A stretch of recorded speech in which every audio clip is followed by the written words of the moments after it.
góor la góor niw ñuy def direct ñu ngi ñëw dañ commencé nag ci baax ah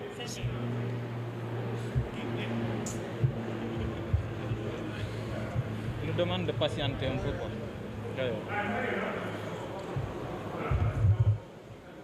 Il y a d'autres organes qui arrivent. On nous demande de patienter un tout petit peu. Oui, oui. 3 à 5 minutes, s'il vous plaît.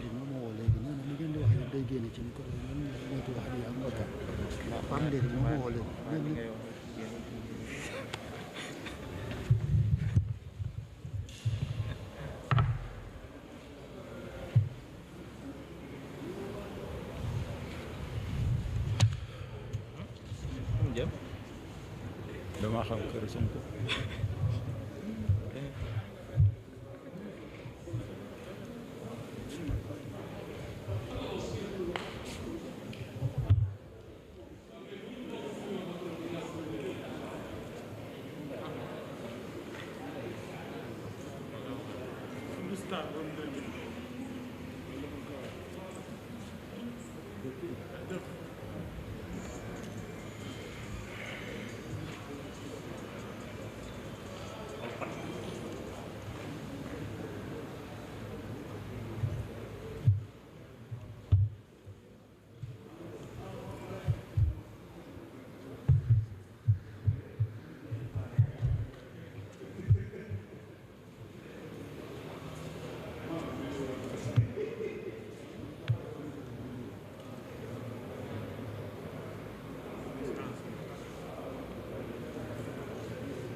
Comment ça?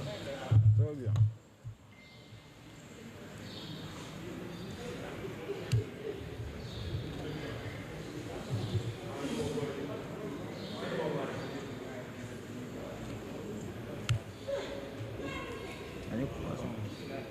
waaw moom il a installé.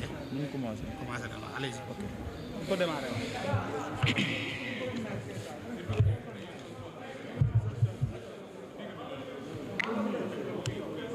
Allez-y. C'est bon.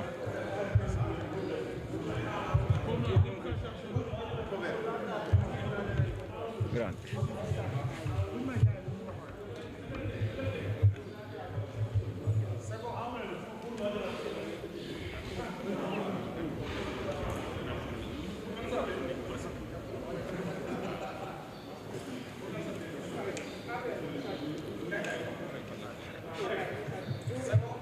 allez-y. Pardon.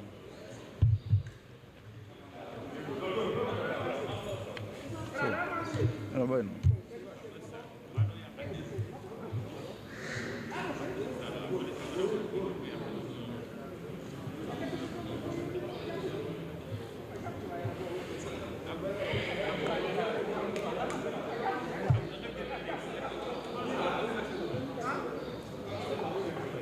Tàmbali. Ah, nee na buur mooy joxe signal bi kay.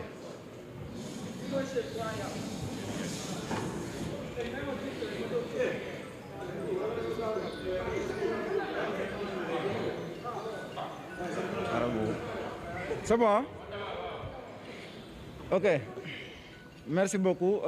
Chers camarades de la Convergence des jeunesses républicaines COJER, chers camarades du mouvement national des élèves étudiants républicains MER, chers journalistes, chers invités, la jeunesse républicaine de l'Alliance pour la République APR Yakar, représentée par la Convergence des jeunesses républicaines et le mouvement national des élèves étudiants républicains,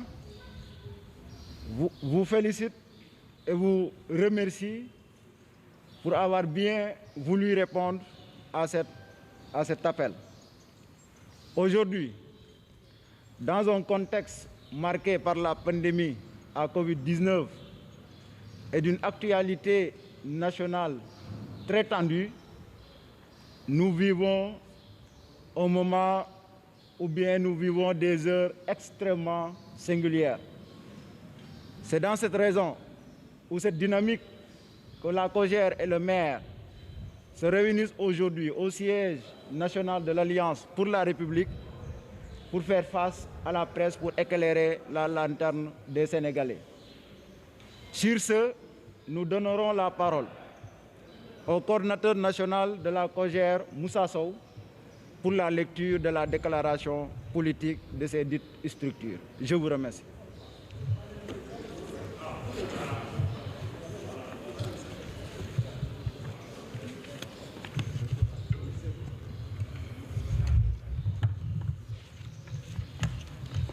Merci beaucoup, chers partenaires de la presse. Je voudrais vous remercier de votre présence. Je salue nos camarades de la COJER et du maire qui sont venus justement pour cette déclaration politique que je voudrais vous lire tout à l'heure. Depuis quelques semaines, une obscure affaire de mœurs défraie la chronique et empiétue l'actualité nationale. C'est vrai qu'en d'autres temps et pour d'autres acteurs, cette affaire aurait été rangée sur le registre des faits divers ordinaires qui, hélas, scandent notre vie quotidienne.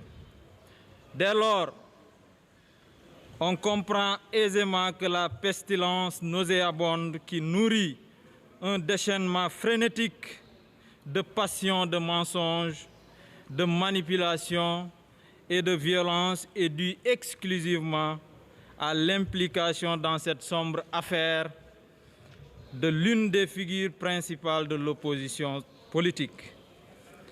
Pourtant, la donne est simple. Une jeune Sénégalaise a déposé une plainte pour viol contre un homme politique, de surcroît député à l'Assemblée nationale du Sénégal. Celui-ci agite mensongèrement le manteau de son immunité parlementaire pour ne pas déférer devant la section de recherche de la gendarmerie nationale, obligeant ainsi la mise en branle d'une procédure telle que définie par les lois et règlements de notre pays. Pour notre parti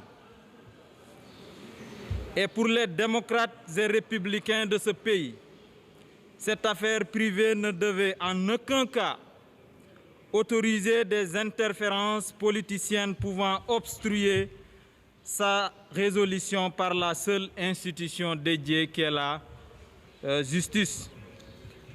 Fidèle donc à cette position de principe et en dépit de toute forme de provocation, jamais nous n'avons, tout au cours du déroulement de la procédure, élevé de la voix pour intervenir sur cette question préoccupée que nous sommes par la résolution des aspirations profondes du peuple sénégalais.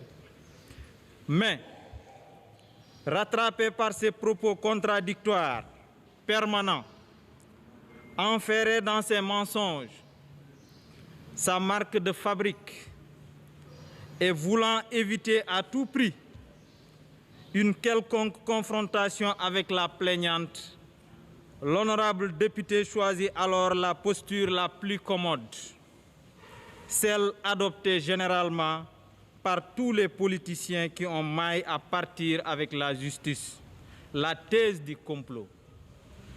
Depuis lors, une gigantesque opération de communication est déclenchée par le biais des médias classiques et via des réseaux sociaux qui s'appliquent au travers d'une cabale immonde à détruire la jeune fille. La boue, les boules puantes et la cyber-haine en bandoulière des individus tiennent des propos hallucinés au quotidien et procèdent à des montages ignobles dans le but exclusif de disqualifier la jeune fille de 20 ans et de servir de bouclier au présumé inculpé de 47 ans. Jamais dans notre histoire politique nationale, pareil délire et pratiques politiciennes aussi abjectes n'ont été connus. Ils ont pour finalité de rendre instable et ingouvernable le pays, de diviser notre société, de transformer une question privée en question nationale et politique. Ainsi, toute la légion anti-pouvoir se mobilise, des composantes de la société civile, s'écartant de ce qui forge leur identité première, à savoir l'équidistance des forces politiques en compétition, s'affiche ostensiblement avec un camp des maîtres du savoir savant, verse dans un intello populisme et cède à la servitude volontaire. Des organisations de femmes, à quelques jours de la célébration du 8 mars, refusent de soutenir une femme à qui toute présomption de vérité est dénuée.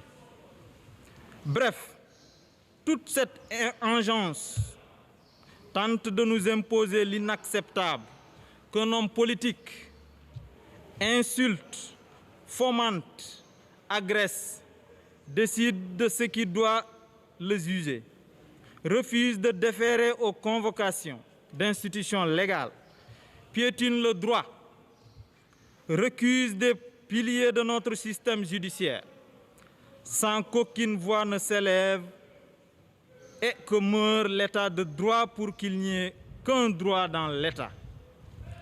Dans cette liste figurent deux vieux briscards de la vie politique qui ont blanchi sous le harnais et sont d'anciens combattants de toutes les batailles perdues, qui hier encore rendaient visite à l'honorable député.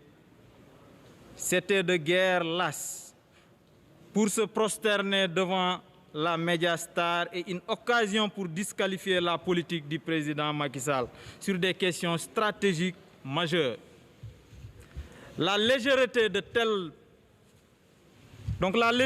tels propos et la grossièreté de pareils mensonges ne méritent guère de long développement. Nos compatriotes savent que le président Macky Sall a très tôt compris et a pris la mesure de la gravité de la pandémie. Grâce au programme de résilience économique et sociale et au plan de relance, le président Macky Sall a permis à des millions de familles de faire face aux difficultés socio-économiques induites par la Covid-19. Il a épargné les entreprises de faillite certaines grâce à des soutiens multiformes, en refusant des licenciements Covid, jusqu'aux garanties bancaires et la mise en place d'une force Covid-19 avec comité de pilotage. Aujourd'hui, notre pays est engagé dans une vaste campagne de vaccination au grand bénéfice de nos populations.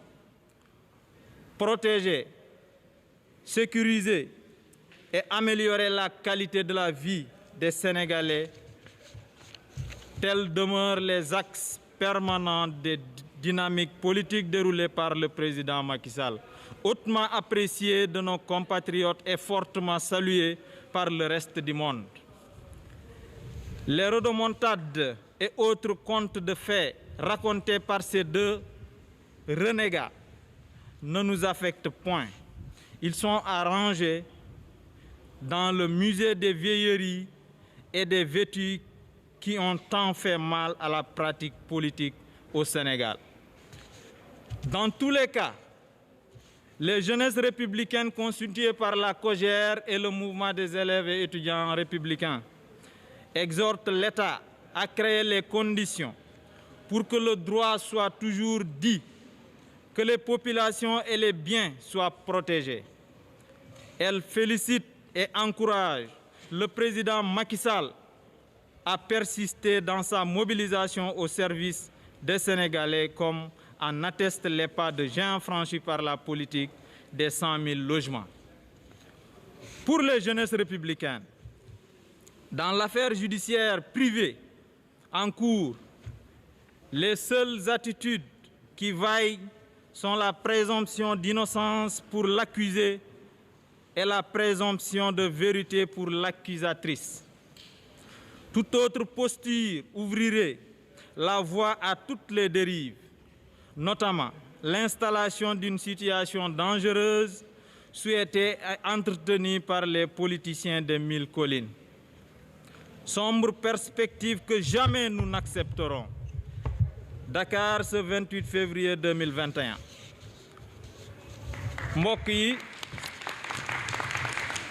mbokk yi ñoo ngi leen di nuyu di leen gërëm bu baax ci seen teewaay. Yéen waa monde de la presse ñoo ngi tam nuyu ñi nga xamante ne ñoo ñu féete ginnaaw nekk ndawi président Macky Sall, ndawi parti APR. li ñu fi dajale tey mooy benn point de presse boo xamante ne ñun itam dañ ciy wax véritablement suñu gis-gis, parce que jàpp nañ ne wax ji yàgg nañ ko di wax, yàgg nañ ko di agiter, mais depuis lors dañ ci noppi woon parce que ñun dañu am discipline de parti. dañoo jàpp ne mbir mi c'est une affaire privée, une affaire boo xamante ne ça oppose deux Sénégalais, ça oppose deux citoyens, muy l'honorable député Ousmane Sonko ak ki nga xamante ne mooy Adji Sarr. ku ci wax keneen wala ñi ci wax ñeneen jàpp nañ ne seen yoon waru ci nekk. gis nañ nag fan yii yëpp ñoo ngi ñuy saaga ci réseaux sociaux yi, ñoo ngi ñuy wax lu nekk ñu noppi. dara gënu ko metti nag ñuy dal sa leader di président Macky Sall, di ko dalee Ousmane Sonko ba ci suuf, ku jóg ne complot dal ci président Macky Sall. depuis lors ñoo ngi noppi. xam leen ne suñu tekkaaral googu naqari nañ ñu lool, parce que tey jàpp nañ ne sa leader buñ koy attaqué da nga war a taxaw. mais désormais œil pour œil, dent pour dent la. je vais vous dire que yoonu président de la République nekkul ci affaire boobu. bañ na ko ba ñun ak moom sénégalais yi ak moom ñoo yëgandoo affaire bi. ministre de la justice keroog wax na ko à l'Assemblée, nee na bi mu ko yëgalee le président Macky Sall il a été surpris te bëggulu ko woon kenn, même son pur ennemi. donc ñun ci waxam jooju la ñu mën a tënku di leen wax ne ñun la jeunesse républicaine nous sommes prêts à tout. il faut que ces gens-là arrêtent d'insulter les gens à longueur de journée. Il faut qu'il arrête de menacer les gens à longueur de journée. On prend en témoin le peuple, mais on prend en témoin les Sénégalais. Il faut qu'ils arrêtent. Suñu réew mi kenn mënu ko taal. Képp ku ko jéem yaa ngi ci erreur te duñ la bàyyi nga koy taal. Beneen mbir mi c'est par rapport toujours dossier bi Ousmane nee na dafa bari woon ay maladies yu ko daloon bi muy njëkk a def conférence de presse mais barke Dembo Ndiaye nee na dara dalu ko ñun dañ koy bàyyi ak sénégalais yi contradiction yu mu nekkee depuis début ba léegi dañ koy bàyyi ak sénégalais yi ñu juger ñun newuñu ci caaxaan ñun ci liggéey lañ nekk président de la république ci moom la ñuy royee moo tax ngeen gis ne la jeunesse républicaine c'est une jeunesse responsable c'est une jeunesse boo xamante ne c'est une jeunesse disciplinée saagawuñu kenn xasuñu kenn wante képp ku ñu bëgg a piétiner wala képp ku bëgg a jaar suñu kaw bu soobee yàlla buñ la gestoo da nga daw parce que nous sommes déterminés et engagés à défendre notre leader. beneen mbir mi gis nañ ne barke démb gis nañ ne ñetti leader dem nañ seeti ki nga xamante ne mooy Ousmane Sonko nee nañ dañ koy jàppale te ñun jàpp nañ ne ñooñu muy Mamadou Diop Decroix nee na dafa dem jàppale ji Ousmane Sonko mais dama jàpp ne kooku dafa fàtte parce que barke démb la fi taxaw ne ñun pouvoir bi nañ ko jox xaalis mu démonter Ousmane Sonko ñun ñoo bañ kooku dara intéressé wu ko lu dul intérêt boppam intérêt sénégalais yi ñoruñ ko boo jàppee ki nga xamante ne mooy Aïda Mbodj mais Aïda Mbodj fii la taxaw ne Ousmane Sonko motu ko xëy motu ko gont buñ ko dugalee ci système bi mu démontel ñu ko ñun ñoo bañ parce que jàpp nañ ne Sénégal ñun ñëpp ñoo ko bokk muy Ousmane Sonko muy président Macky Sall muy yéen ñii nga xam ne yéen ay taskatu xibaar yi ak ñëpp ñun ñoo bokk Sénégal te du ñu bëgg Sénégal vraiment nit ñi di ko taal ñu ci teg suñuy gët mais Malick Gakou nee na dafa seeti Ousmane Sonko dama leen di wax ne ñii ñoo gën a bañ Ousmane Sonko kenn ci ñoom bëggul Ousmane Sonko intérêt yi seeni intérêt bopp ñoo leen tax a jóg Malick Gakou bu jógee dem jàppale Ousmane Sonko c'est parce que li mu bëggoon amagu ko lu mu bëggoon mooy intégrer li nga xamante ne mooy le cabinet du président de la République aujourd'hui amu ko moo ngi toog xaar mu xaddi ci xaar bi mu ne day dem jàppale ji Ousmane Sonko ñu bëri loolu lañ nekkee ci dëkk bi parce que nee nañ dañ leen di dugal ci système bi dañ leen di jox des moyens wala ñu dem jàppale ji Ousmane Sonko est-ce que ñooñu Sénégal ñor na leen est-ce que ñooñu intérêt crypto personnel taxu leen a jóg donc sur ce chers partenaires de la presse je voudrais m'en limiter là pour vous dire que désormais c'est œil pour œil, dent pour dent. Je vous remercie.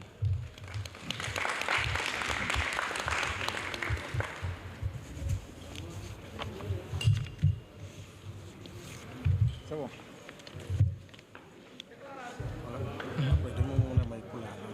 Bien sûr.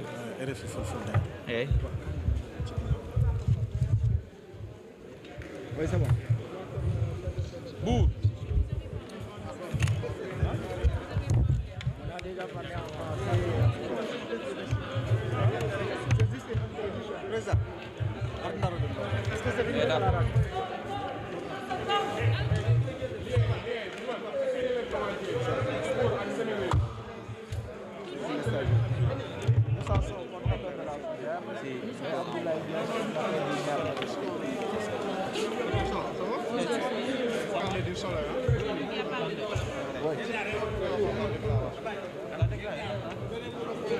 Hein?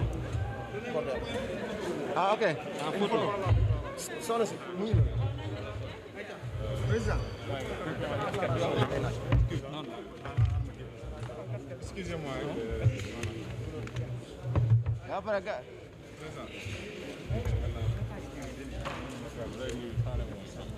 C'est bon. Merci. C'est bon.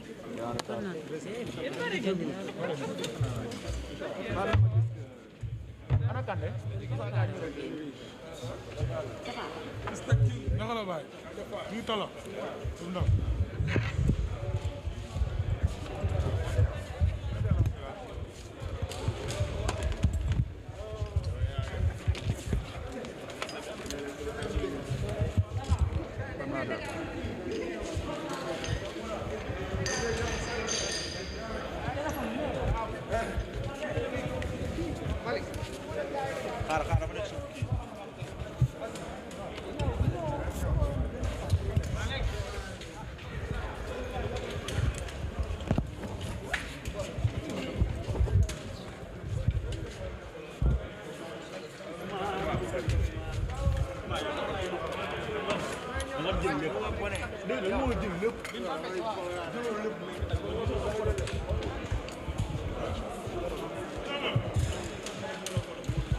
ba tey mbokk yi ni bàyyi xel fii ci permanence APR ñu taxaw ak jeunes étudiants yi kilifa gi na nga def. waaw maa ngi fi. naka la. man la docteur Cheikh Saliou Dieye nekk maire président commission santé et action sociale bu maire national. tey tolluwaayu réew mi naka nga ko jàngatee. waaw réew mi tey mun naa ni peut-être affaire yi gars yi ko jàppee ampleur rek mais amul benn ampleur parce que tey buñ nee ab kilifa kuñ ni kilifa la bëgg jël réew mi moo bàyyi ñaari soxnaam këram génn 22h heure couvre-feu maanaam dem ba ci benn une maison close maanaam ab kër fekk fa xale bu am 20 ans mu maase ko kooku dafa naa cooli moom la ak xale bu jigéen bi ak justice waaw. cooli moom la ak justice mais cooli da cee bari ñi naan complot la ñi naan du complot ak li tournure bi mu am ci réew mi.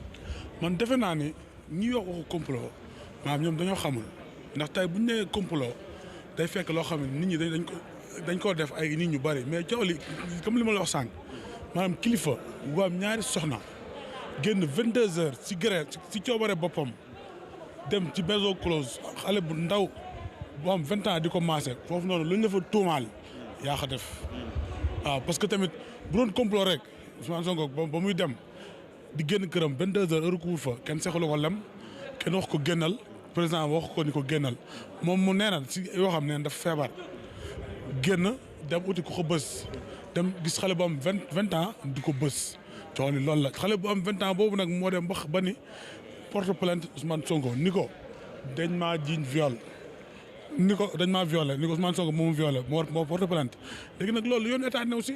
ah mais tournure dañoo gis ne fi mu toll nii état da cee dugal loxoom. non état mënu see dugal loxoom ñun maanaam boo gisee tey li ñu wax li waral conférence de presse bi mooy maanaam dañoo yàgg a saaga ci presse bi ku nekk di ñu saaga ci presse bi ñu naan non ñu noppi parce que discipline parti bi ñun APR bokk na ci parti yi gën a discipliné ci Sénégal. su ma nee sax mën naa ni sax moo gën a discipliné ci Sénégal. APR parce que dañ ñu noppiloo ñu noppi dañuy coow lii du suñu coow ñu noppi ñuy saaga comme ni ko suñu coordinateur yi waxee léegi maanaam coow li li noppi boobu ñu noppi ñun dañoo métti trop mais léegi maanaam ñun coono affaire yi jeex na œil pour œil la dent pour dent c'est la loi du talion waaw duñ bàyyi kenn. li ma jaaxal ci problème boobu Adji Sarr la comme ni ñu ko expliqué ak situation am avant nan la ko 4x4 vitre teintée bu noir mën a jël see yóbbu ko te su ma juumul le même 4x4 moo ko indi tribunal. non kay ma wax nag gis nga ñi lay wax naan la non dañ ko 4x4 moo ko jël si yóbbu 4x4 moo ko def lii dafa génn woo gendarmerie kenn amu ci preuve yu leer. essayé nii borom salon bi rek jëkkëram wax na defal nag kenn amu si lu leer. gis nga kay ma fa rek xam nga kañ la ñuy xam lu leer Ousmane Sonko bu wuyujee ba jàkkaarloog procureur de la République ba jàkkaarloog juge yi ñëpp toog Adji Sarr toog si la ñuy xam lu leer naññ si la ñuy xam dëgg bi lan la mais gars yi wax yëpp c'est les balivernes kenn mënu laa wax ni preuve bi fii la nit mënu laa taxaw ni la man maa ko fekkee wala maa taxaw gis oto bu ñuul bi maa def lii ci buntu salon bi affaire yooyu noonu kenn l'essentiel justice sera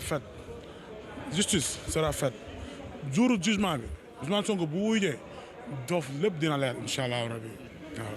mais lan moo waral tey ngeen jóg comme li nga waxee da ngeen a noppi woon toog lan moo waral ndax da ngeen a jot feu vert pour jóg tontu attaqué Sonko dal ci kawam wala lu xew lu tax ngeen jóg tey. boo dégloo suñu coordinateur bi lu ñu wax bu baax da nga xam ne jotuñu feu vert pour def loolu maanaam dañoo xam ne ñun maanaam instant il est temps parce que tamit yaru bu ëpp wax baaxul tey bu ñu toog benn suñu toog suñu jàmm maanaam ñuy saaga di ñu saaga dem nag bu bëgg toog suñu kaw bopp loolu duñ ko nangu. mais bu ngeen jotul feu vert it jege xaw ngeen koo jege ndax ci biir ak discipline de parti bi ngeen wax tey ci biir permanence bi ngeen defee seen déclaration parce que déclaration ngeen def. tey si biir permanence bi lañ defee suñu déclaration parce que ñun c'est la COJER et le maire national ñoom ñaar ñëpp ay structures yu légales lañ légitime du parti kon c'est normal bu ñu amee conférence de presse ñu ñëw ba ci permanence bi ñu defee ko fa loolu kese la. mais série d'arrestation yi nga xam ne mu ngi am ci réew mi fan yi muy jigéen ñi muy góor ñi tamit tiitalul askan wi en tant que citoyen simple quoi. non loolu mën naa ne mënul tiital askan bi. askan bi xam nga lan la ko mën a tiital ñu violé xale bu jigéen mu porte plainte. non mais viol bi est-ce que yow leer na la ne am na. non defal naa xale bu jigéen bu jug taxaw ñu ne ko porte plainte pour viol ko dañ ko war a dooleel. sinon buñ ko bàyyee bu sedd ëllëg mën nañ violer suñu rak suñuy mag te du mujj fenn. mais ñaata viol ñoo fi am te kenn jógul. pourquoi viol bi ñëpp bëgg a jóg. non viol yàgg na fa am ñuy jóg. non ampleur bi man ñu ngi koy doog gis. non ampleur bi ban ampleur comme ban ampleur. viol bi tey viol répétitif quatre fois.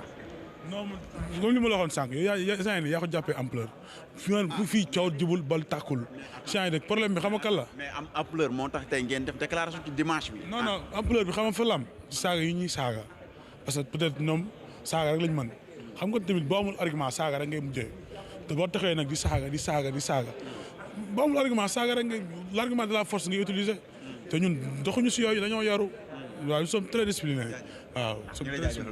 merci beaucoup. waaw ba tey dañ ko ne ci jeune apéristes yi ñoom ñi nga xam ne ñoo fi ne ñu fas yéene ñoom it ñu joxe ay kàddu kilifa gi na nga def. maa ngi siyaar. tur bi naka la. Moussa Ba ñu fekk la fii tey ci permanence APR tey daa mel ni da ngeen a takku tamit pour riposter. exactement parce que l'heure a sonné j'allais dire je suis tout d'abord maa ngi leen di nuyu di leen sant di leen gërëm aussi si seen teewaay non seulement nous sommes des jeunes républicains ay ndaw président lañu di ñëw fii pour défendre ko pour rien que luñ jot fi wax fii yëpp temps yi yàlla passé xëy na j'allais même dire c'est aujourd'hui qu'on a eu l'opportunité de sortir, de riposter pour démentir exactement ce que le camp de Sonko est en train de dire depuis il y a quelques jours. Mais le problème bi li ma jaaxal mooy est-ce que APR danoo jot feu vert pour riposter wala ñoom ñoo jël seen initiative bopp. Non c'est pas bon du question initiative bopp man sànq bi mu doon seetaanee émission face to face d'ailleurs je le remercie au passage notre doyen Pape Mao Diouf qui est le directeur de l'agence sénégalaise de la promotion touristique par ailleurs qui est le coordinateur de Benno Bokk Yaakaar nu mu répondre question yi ak nu mu ko tëree moom ak Aïssatou Diop Fall je pense que ñun ñëpp noonu la ñu war a jëlee exactement ba pare boo dégloo discours coordinateur rek nga xam ne exactement nous sommes véritablement les défenseurs du président de la République parce que président yoonam néew ci ay dossiers yoo xamante ne amul benn importance amul benn sens yoo xamante ne mooy wàllu Sonko ak